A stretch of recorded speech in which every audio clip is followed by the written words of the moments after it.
শেরপুর ৩ আসনের ত্রয়োদশ জাতীয় সংসদ নির্বাচন উপলক্ষে আয়োজিত অনুষ্ঠানে ময়মনসিংহ র্যাবের অতিরিক্ত ডিআইজি নয়মুল হাসান বক্তব্য দেন। বিস্তারিত দেখুন। উপলক্ষে র্যাব ডিপ্লয়েড হয়েছে এবং আমরা 11 তারিখ পর্যন্ত ফিল্ডে থাকবো। পোস্ট ইলেকশন ভায়োলেন্স নিয়ে আমাদের যথেষ্ট প্রিপারেশন আছে এবং পোস্ট ইলেকশন ভায়োলেন্সে এখন আর যারা আমরা র্যাবের ডিপ্লয়মেন্ট আছে, পোস্ট ইলেকশন ভায়োলেন্সের জন্য আমাদের আলাদা প্ল্যানিং আছে। অতএব কেউ এটা যদি চিন্তা করে যে আমাদেরকে ঝুঁকির ভিতরে ফেলবে, সে নিজেই ঝুঁকির ভিতরে থাকবে। সোজা কথা, স্ট্রেইট।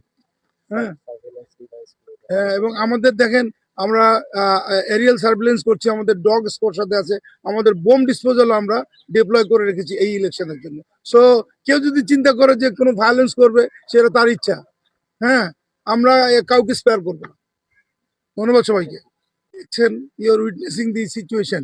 এখন পর্যন্ত আমরা কোনো ধরনের পরিস্থিতি দেখছি না এবং মানুষ, আমরা যেটা লক্ষ্য করলাম যে যারা দি কন্টেস্টেন্টস অফ দি ইলেকশন, তারাও কিন্তু স্পন্টেনিয়াসলি আইন শৃঙ্খলা বাহিনীকে সহযোগিতা করছে এবং জনগণ যারা ভোটার্স, তারাও কিন্তু খুবই আশা নিয়ে এই ইলেকশনটাতে 12 ফেব্রুয়ারি আপনি দেখেছেন, তারই একটা টেইল ইলেকশন। এটা একটা অনাকাঙ্ক্ষিত ঘটনার জন্য এই ইলেকশনটা স্থগিত করা হয়েছিল, আজকে হচ্ছে।